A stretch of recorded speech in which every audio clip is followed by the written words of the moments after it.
PPP model medical కాలేజీలపై మంత్రి Satyakumar hot comments చేశారు. PPP విషయంలో జగన్ బెదిరింపులకు భయపడి ఎవరూ టెండర్లు వేయడం లేదనేది అబద్ధమని కూడా చెప్పారు సత్యకుమార్. ఆదోని మెడికల్ కాలేజీకి టెండర్ పడుతోందని చెప్పారు. రాజ్ కుమార్ ప్రేమ్చందర్ షా అనే వ్యక్తి ఉత్సాహంగా ఉన్నారని చెప్పారు. హై నెట్వర్త్ ఉన్న వ్యక్తి టెండర్ వేశారని సత్యకుమార్ అన్నారు. జగన్ తాటాకు చప్పుళ్లకు ఎవరూ భయపడారంటూ కామెంట్ చేశారు. పీపీపీ మోడల్లో నాణ్యమైన మెడికల్ విద్యను అందిస్తామని ఈ సందర్భంగా స్పష్టం చేశారు సత్యకుమార్. తాటాకి చెప్పులకు ఎవరు బెదిరే పరిస్థితి ఉండదు. అటువంటి ఎవరు బెదర్లు కూడా తెలుసు. ఏ చట్టం కింద ఏ సెక్షన్ కింద జగన్మోహన్ రెడ్డి గారు చేయగలరు. ఆయనకు అంత అవగాహన రాహిత్యం 5 సంవత్సరాల పాటు ముఖ్యమంత్రిగా పనిచేసిన వ్యక్తి ఈ రకంగా ఒక విధానపరమైన నిర్ణయంలో సంబంధం లేని వాళ్ళని జైలుకు పంపిస్తుందని చెప్తే భయపడే వాళ్ళు ఎవరు లేరు. అయితే దీంట్లో సమస్య ఏమొచ్చిందంటే ఆదోనికి ఒక రాజ్ కుమార్ ప్రేమ్చంద్ షా అనే టెండర్ వేయడం జరిగింది. అయితే వాళ్ళు మేము 22వ తేదీ చివరి రోజు అని చెప్పినప్పుడు మళ్ళీ కొంచెం ఎక్స్టెన్షన్ అడిగారు. 2 ప్రీపెయిడ్ మీటింగ్లు కలిసిన తర్వాత కొన్ని అనుమానాలు అడిగారు. వచ్చిన తర్వాత మళ్ళీ 22 అయినప్పుడు మళ్ళీ ఒక 15 రోజులు ఎక్స్టెన్షన్ అడగడం జరిగింది. ఎక్స్టెన్షన్ ఇవ్వడానికి మేము ఒప్పుకోలేదు. ఎందుకు కారణం ఏంటంటే ఈ ఆన్లైన్ అప్లికేషన్ చేసుకోవడానికి నేషనల్ మెడికల్ కమిషన్కి ఎన్ఎంసీకి అప్లై చేసుకోవాలి. ఆ విండో ఈ యాక్చువల్గా అయితే 20-25 తేదీల్లో ఓపెన్ అవుతుంది. నెల రోజుల పాటు విండో ఉంటుంది. ఇప్పుడు 29వ తేదీ ఓపెన్ అవుతుంది, జనవరి 28 లోపల. ఈ టెండర్ ప్రక్రియ అంతా పూర్తి చేసిన తర్వాత మళ్ళీ వాళ్ళు దానికి అనుగుణంగా అప్లై చేసుకోవాల్సిన ఇది ఉంటుంది కాబట్టి సమయం లేదని చెప్పాం. దాంతో ఇంకొన్ని ప్రశ్నలు కూడా అడిగారు. అయితే దాని తర్వాత మళ్ళీ వాళ్ళు సంప్రదించిన తర్వాత ఈ ప్రశ్నలు కొద్ది సమాధానం ఇవ్వండి, మేము చాలా ఉత్సాహంగా ఉన్నామని చెప్పడం జరిగింది. దానికి అనుగుణంగా మళ్ళీ దీన్ని కొద్దిగా పొడిగించి ఇప్పుడైతే ఈ అగ్రిమెంటు ఆదోనికి సంబంధించి అగ్రిమెంట్ జరుగుతుంది. మిగతా వాటిని కాస్త పొడిగిస్తున్నాం. అయితే సమయం చాలా తక్కువ ఉంటుంది ఆన్లైన్ అప్లికేషన్. ఎట్టి పరిస్థితుల్లో ఈ సంవత్సరమే పొందులు పెట్టాలనే ఒక కృతనిశ్చయంతో ఉన్నాం కాబట్టి వాళ్ళు అడిగిన సమయం పొడిగింపు చేయలేకపోయాం. అది పరిశీలనలో ఉంది ఇప్పుడు.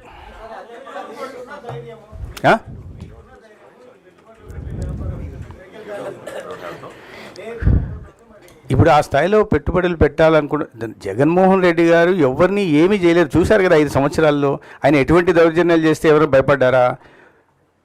కాబట్టి పెట్టుబడిదారుల్లో ఖచ్చితంగా ఉంది. ఇప్పుడు అట్లంటే ప్రతి చోట అతను భయపడే ప్రయత్నం చేస్తున్నారు. ఎవరైనా గతంలో వచ్చినప్పుడు ఈ మనం చూసాం, రివర్స్ టెండర్ అన్నాడు, ఇబ్బంది పెట్టాడు, కానీ ఎవరు వెనకాడట్లేదు కదా. మరి ఇంత పెద్ద ఎత్తున రాష్ట్రంలో పెట్టుబడులు ఉన్నాయి. ఎందుకంటే ఇవాళ కూటమి ప్రభుత్వం మీద పెట్టుబడిదారుల్లో చాలా విశ్వాసం ఉంది. ప్రధానంగా గౌరవ ప్రధానమంత్రి గారు ఈ పెట్టుబడులను ఏ రకంగా ప్రోత్సాహం అందిస్తున్నారు, రాష్ట్రంలో దార్శనికత కలిగిన నాయకుడు చంద్రబాబు నాయుడు గారు, పవన్ కళ్యాణ్ గారు ఏ రకంగా రాష్ట్రాన్ని ముందుకు తీసుకెళ్లాలని ప్రయత్నం చేస్తున్నారు. కాబట్టి ఇంత పెద్ద ఎత్తున పెట్టుబడులు వస్తున్నాయి. మేము చెప్పాము ఇప్పుడు 23.5 లక్షల కోట్ల పెట్టుబడులు అగ్రిమెంట్లు అయ్యాయి, ఎంఓయూలు అయ్యాయి అంటే అవన్నీ విశ్వాసం లేకపోతే వస్తారా? విశ్వాసం ఇబ్బంది లేదు. అయితే ఈ విషయంలో కాస్త బెదిరింపులు అది పాల్పడము ప్రజల్లో ఏదన్నా జగన్మోహన్ రెడ్డి గారి కారణంగా అనుకోవచ్చు, కానీ పెట్టుబడిదారుల్లో అటువంటి భయం ఏం లేదు.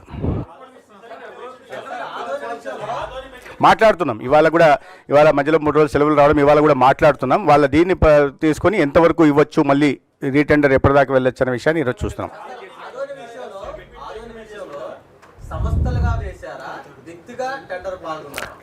హై నెట్వర్త్ వాల్యూ ఉన్న వ్యక్తి వేశాడు. నేను చెప్పాను డాక్టర్ రాజ్ కుమార్ ప్రేమ్ కుమార్ షా అనే అతను వేశాడు. వేసుకోవచ్చు. హై నెట్వర్త్ కేటగిరీ ఉంది. వాళ్ళ తర్వాత కన్సార్షియంతో వస్తారు. ఏం లేదండి, అది అన్నీ ఇటువంటివన్నీ చూస్తా కూర్చుంటే మీనమేషాలు లెక్క వేస్తా అంటే నాణ్యమైన వైద్య విద్యను అందించాల్సి ఉంది, మెరుగైన వైద్య సేవలు అందించాల్సి ఉంది. ఈ ప్రశ్న కొన్ని సంవత్సరాల పాటు మీరు అడుగుతూ ఉండి దీంట్లో ప్రక్షాళన చేస్తూ ఉంటే మేము కూడా అభినందించేవాళ్ళం. ఈ తాటాకి చెప్పులకు ఎవరు బెదిరే పరిస్థితి ఉండదు. అటువంటి ఎవరు బెదర్లు కూడా తెలుసు. ఏ చట్టం కింద ఏ సెక్షన్ కింద జగన్మోహన్ రెడ్డి గారు చేయగలరు. ఆయనకు అంత అవగాహన రాహిత్యం 5 సంవత్సరాల పాటు ముఖ్యమంత్రిగా పనిచేసిన వ్యక్తి ఈ రకంగా ఒక విధానపరమైన నిర్ణయంలో సంబంధం లేని వాళ్ళని జైలుకు పంపిస్తారు. రైట్, క్లియర్ కట్ క్లారిఫికేషన్ అయితే ఇచ్చారు మంత్రి సత్యకుమార్. దీనికి సంబంధించి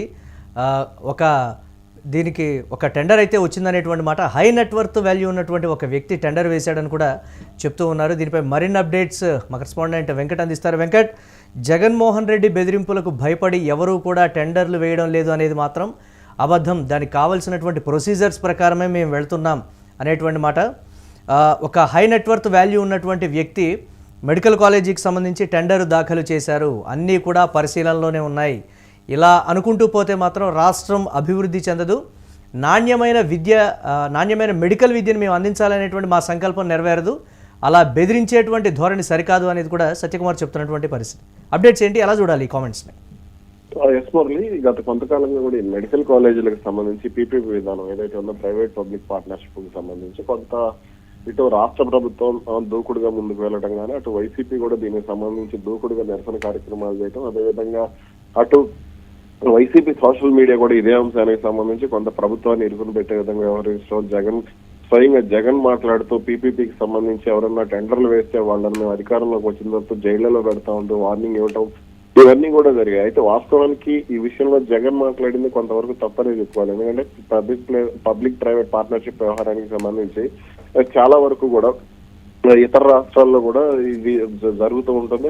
చాలా వరకు ప్రభుత్వ భవనాలకు సంబంధించి కానీ, లేదంటే రోడ్లకు సంబంధించి కానీ కొంత నిర్మాణాలు అనేవి చేపడుతూ ఉంటారు. అయితే ఇక్కడ ఈ మెడికల్ కాలేజీలకు సంబంధించి రాష్ట్ర ప్రభుత్వంపై భారం పడే అవకాశం ఉంటుంది. దానివల్ల ఇంకా జాప్యం జరిగే అవకాశం ఉంటుంది. దాదాపు 20 ఏళ్లకు పైగా జాప్యం జరిగే అవకాశం ఉంటుందో ప్రభుత్వం ఈ విధంగా ముందుకు వెళ్లాలని భావించింది. అయితే దీనికి సంబంధించి ఏదైతే వైసీపీ లేవనెత్తుతున్నటువంటి అంశాలు అంటే విద్య కానీ వైద్యం కానీ అక్కడ రెండు ఖరీదైపోతాయి, ఇప్పుడు పేదలకు వైద్య విద్యను అందించాలనే లక్ష్యంతో మేము మొదలు పెడితే దాన్ని ఇప్పుడు ఈ విధంగా నాశనం చేయాలని చూస్తున్నారంటూ కూడా కొంత జగన్ మాట్లాడుతూ వచ్చారు. కానీ దానికి సంబంధించి సీఎం చంద్రబాబు, మంత్రి నారా లోకేష్ గాని, పవన్ కళ్యాణ్ గాని వీరందరూ కూడా కొంత క్లారిటీ ఇస్తూ వచ్చారు. ఇక ఈ నేపథ్యంలోనే కొంత మెడికల్ కాలేజీలకు సంబంధించి ఎవరు ముందుకు రావటం లేదు అనే మాట అయితే వినపడింది. కానీ తాజాగా మంత్రి సత్యకుమార్ చెప్పిన దాని ప్రకారం పీపీపీ విషయంలో జగన్ బెదిరింపులకు భయపడి ఎవరు టెండర్లు వేయడం లేదనేది అబద్ధం అనేది కొంత క్లారిటీ ఇచ్చేశారు. ఆదోని మెడికల్ కాలేజీకి సంబంధించి టెండర్ పడుతోంది, రాజ్ కుమార్ ప్రేమచంద్ర షా అనే వ్యక్తి ఉత్సాహంగా ఉన్నారంటూ కూడా ఆయన బయట పెట్టారు. హై నెట్వర్త్ ఉన్న వ్యక్తి టెండర్ వేశారు అంటూ కూడా సత్యకుమార్ ప్రకటించారు. అయితే మొన్న వాస్తవానికి కిమ్స్ దీనికి సంబంధించి ముందుకు వచ్చిందనే ప్రచారం జరిగింది. కానీ ఆ తర్వాత కిమ్స్ అసలు మేము ఎక్కడా కూడా వేయలేదు, కేవలం మా దాంట్లో పనిచేసే ఒక డాక్టర్ మాత్రమే దానికి సంబంధించి ఉత్సాహంగా ముందుకెళ్లారంటూ కూడా చెప్పడం జరిగింది. ఇక ఆ తర్వాత నుంచి కూడా మళ్ళీ అంటే కిమ్సే భయపడి వెనక్కి వెళ్లిపోయిందా అంటే సాధారణంగా ఇటువంటి వ్యవహారాలకు సంబంధించి కిమ్స్ దాఖలు చేయడం అనేది పెద్ద ఆశ్చర్యకరమైన విషయం కాదు. కానీ ఇక్కడ జగన్ కి కిమ్స్ భయపడిందా అనే అనుమానాలు కూడా వచ్చాయి. ఇటువంటి నేపథ్యంలో ఈ పెట్టుబడి పెట్టాలనుకున్న వాళ్ళకి సత్యకుమార్ కొంత క్లారిటీ ఇచ్చే ప్రయత్నం అయితే చేశారు. రైట్, ఏ విధంగా చూడాలంటారు దీనికి సంబంధించి? జగన్మోహన్ రెడ్డికి భయపడే అనేటువంటి మాట పదే పదే చెప్తున్నప్పటికీ కూడా సత్యకుమార్ క్లియర్ కట్గా కొట్టిపారేస్తున్నటువంటి పరిస్థితి ఉంది. కానీ గ్రౌండ్ లెవెల్లో మాత్రం అదే వాస్తవం అనేటువంటిది కూడా ఒకంత వ్యక్తమవుతున్నటువంటి పరిస్థితి ఉంది కదా. ఒకదానికే టెండర్ రావడానికి సంబంధించి మిగతా వాటికి రాకపోవడానికి సంబంధించి కూడా జోరుగా చర్చ అయితే జరుగుతుంది కదా. దీన్ని కొట్టిపారేసినంత మాత్రాన వాస్తవం కాకుండా పోతుందా అనేటువంటి విమర్శలు కూడా ఉన్నాయి కదా, దాన్ని ఎలా చూడాలంటాం? అయితే గతంలో ఇక్కడ అమర్ రాజా కానీ, లేదంటే లూలు మాల్ కానీ, లేదంటే ఇతర కియా వంటి వాటిని భయపెట్టారనే వార్తలు ఇవన్నీ కూడా కొంత ఈ పారిశ్రామికవేత్తలో కొంత ఆందోళన అయితే కలిగించినటువంటి పరిస్థితి ఉంది. అంటే సాధారణంగా జగన్ అనుకున్నది చేస్తారు అనేది కూడా కొంత ఈ వ్యాపారవేత్తల్లో కూడా కొంత భయాందోళనలు అయితే ఉన్నాయి. అందుకే మైక్రోసాఫ్ట్ వచ్చే వరకు కూడా పెద్ద పెద్ద కంపెనీలు ఏవి కూడా మైక్రోసాఫ్ట్ కానీ, గూగుల్ కానీ ఇవి ఆంధ్రప్రదేశ్ వైపు చూసే వరకు కూడా చాలా వరకు చిన్న చిన్న కంపెనీలు ఏవి కూడా రాష్ట్రం వైపు అడుగులు వేసినటువంటి పరిస్థితి అయితే కొంతవరకు లేదని చెప్పాలి. అయితే ఇప్పుడు ఈ మెడికల్ కాలేజీలకు సంబంధించి కూడా జగన్ కు కొంత భయపడ్డారు. ఎందుకనంటే ఒకవేళ రేపు రాష్ట్రంలో రాజకీయ పరిస్థితులు ఎలా ఉంటాయో తెలియదు. 2017, 2018లో కూడా సీఎం చంద్రబాబు అప్పట్లో ప్రభుత్వం మారదు,